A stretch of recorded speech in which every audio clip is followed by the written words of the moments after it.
Baja California, la entidad del país con más niñas y niños y adolescentes, pues bajo la tutela, el resguardo del DIF, pero ni siquiera eso, porque el 80% están en estas 90 casas hogares que pues son las que sacan las papas al fuego, son las que se están rifando el físico, apoyados en una gran parte por congregaciones eclesiásticas, pero son más las cristianas y gabachas que el Frente por la Familia y todas estas que hacen, ya sabe, siempre protestas porque dicen que hay que dar los niños al DIF si no los quieres, pero al final del día ahí nadie se hace cargo de ellos. Sí, ni el Estado hace los esfuerzos que tienen, porque también hay que aceptarlo, hay una limitante muy severa en el tema de recursos que no tendría por qué. Estamos hablando de menores de edad y al final el interés superior del menor tendría que estar por encima de cualquier cosa. Sin embargo, yo coincido, Jorge, es una realidad en Baja California la situación como se vive. Yo creo que esta cifra refleja perfectamente la doble moral, ¿no? Y la hipocresía que tiene la sociedad baja californiana en torno a la atención de menores. Porque por un lado mantenían una visión férrea por los temas de pues la interrupción del embarazo, pero también en algunos momentos reclamaban que incluso en casos de violaciones tampoco se permitiera la interrupción del embarazo, porque habría una prioridad hacia la vida del producto que se convertiría posteriormente en infante. Eso es lo que les importaba. Uh-huh. Ya cuando realmente se viene lo bueno, ahí se desentienden sin ningún problema, y los grupos conservadores o de este sector eran poco lo que realmente hacían para atender este caso. Pero bueno, vamos a escuchar a Mavis Olmeda, que es la directora del DIF, precisamente para que nos hable sobre el tema.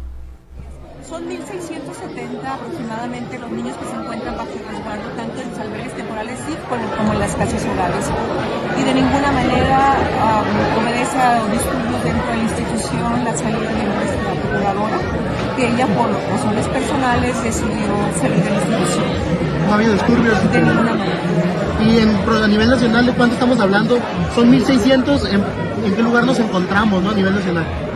Nos encontramos en el primer lugar a nivel nacional, pero quiero hacer énfasis que cuando nosotros iniciamos esta administración eran 2.500 niñas, niños y adolescentes que estaban institucionalizados tanto en el albergue como en las diferentes casas hogares, que ahorita aproximadamente son 86 en el estado.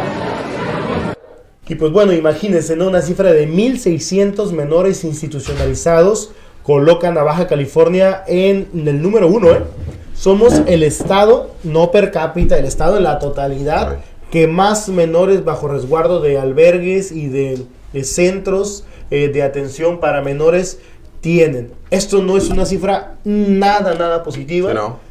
Y refleja realmente la situación que tenemos. Exactamente, ya lo escuchábamos por parte de la directora del patronato del DIF, y da un planteamiento, ¿no? Y sobre todo a partir de que el día de ayer hubo un evento ahí en una escuela, Heriberto Jara, en Mexicali, en donde pues se daba a conocer Me Escuchas, ¿no? Este programa donde se tomaban en cuenta las decisiones de las niñas, niños y adolescentes sobre diferentes temas, ¿no? Hablan ellos de su gran preocupación es el tema de la violencia, por ejemplo, también lo perciben nuestras niñas, niños y adolescentes, y ahí pues estuvo la directora nacional del DIF, ¿no? Dando estas proyecciones. De repente no entendí muy bien por qué de los temas principales que se le cuestionó a la directora del DIF fue los albergues de migrantes, porque pues imagínense, ha hecho más el DIF nacional en albergues para personas en contexto de migración que la propia delegación del bienestar, ¿no?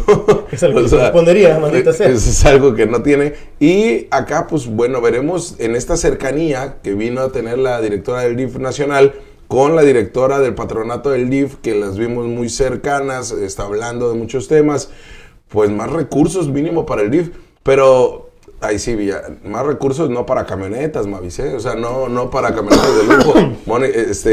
Mónica Vargas, por favor, porque ya saben que lo primero que hizo el DIF estatal fue precisamente ese tema de las camionetas de lujo que compraron, las 2 camionetas. Entonces, sí urgen más recursos. Hay una proyección distinta, me queda claro, sobre todo en el albergue de Tijuana, donde incluso se abrieron las puertas, se dieron todos estos, este entendimiento de las irregularidades, un diagnóstico pésimo que se tenía, porque fue el juguete de la exdirectora del patronato del DIF, Brenda Rocho de Vega en tiempos de la administración de Kiko Vega.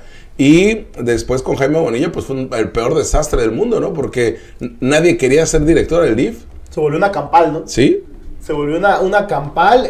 Blanca Favela era la directora de esta institución, la directora del DIF. Ella fue la que terminó tronándole todo, ¿no? Sí. Y no precisamente tuvo la capacidad para resolver absolutamente nada. Hablaba de cuartos de tortura que tenía la administración anterior, o sea, la de Francisco Vega de la Madrid. Fue una de las cosas que denunció, que al final no llegó a nada, ¿no? No llegó a absolutamente nada, solamente se exhibió mediáticamente y ahí quedó el tema. Pero Jorge, la situación que se vive dentro de los albergues no es precisamente la mejor. Hablaban de que de los 2.500 menores que se encontraban cuando arribó la administración de Marina del Pilar Ávila Olmeda, hoy en día solamente hay 1.600. Yo quisiera saber qué han hecho con esos 1.000 menores, porque la forma de reubicar a un menor a un domicilio, del tema de la adopción o cualquiera que sea el mecanismo para que estos menores se reintegren a la sociedad, tiene que tener un proceso muy estudioso, ¿eh? Sí. O sea, tiene que ser muy riguroso, muy estricto. Lo del tema de las adopciones se han quejado mucho de que sean tan tardados, pero esto no quiere decir que no tengan que ser que tenga que ser el aventón o que ya rápido hay que colocarlos donde se pueda, porque esto va a generar más consecuencias hacia los menores. Esperemos que hayan tenido la responsabilidad que deben tener en un caso como este, Jorge. Si no, estamos hablando de que los menores podrían estar en una situación muy complicada en estos momentos. Sí, y aprovechando eso, Villa, hay un cambio, sin duda alguna, porque les digo, venimos de un desastre en el manejo del DIF estatal, tal al grado de que había cuartos, le llamaban cuartos de tortura, ¿no? O cuartos de castigo, donde encerraban a las niñas y niños durante un día, 2 días, nada más les daban comida como si fuera una cárcel. La Bartola, ¿no? Como se le dice. Una Bartola, prácticamente, en los albergues, tanto el de Mexicali como el de Tijuana, ¿eh? O sea, en los dos. Y o sea, venimos de eso. Y además de que no se han atendido temas tan sensibles, graves, como de acoso entre los mismos menores, el bullying, y además temas más graves y más sensibles que se dan al interior de estos albergues temporales del DIF. Esa era la realidad con la que entró este gobierno, la administración estatal. Le han dado un giro, sin duda alguna, pero quedan todavía la asignatura pendiente de cómo se reintegra, lo que decía el Villa, cómo reintegran a estas niñas y niños a sus familias, porque ha habido una forma donde se ha cuestionado el protocolo que se ha tomado por las mismas casas hogares, y además de eso también cómo reintegran a sus familias a todas estas menores de edad que fueron repatriados o fueron expulsados de Estados Unidos, y que algunos de ellos, como viajan no acompañados, pues simplemente sin obedecer a verdaderamente un protocolo de protección a los niños, lo mandan a donde fueron desplazados por la violencia, la inseguridad o la misma pobreza. Entonces, estamos viendo que hay asignaturas pendientes, que en eso se tendría que estar trabajando urgentemente, pero sí ponen focos rojos, que Baja California es la entidad con más niñas y niños bajo resguardo del DIF. Deja tú, Jorge, cuando eran 2.500 éramos la número 1. Bajan a 1.500 y seguimos siendo la número 1. Sí, ¿Cuánto realmente estábamos sobrepasados en esta situación?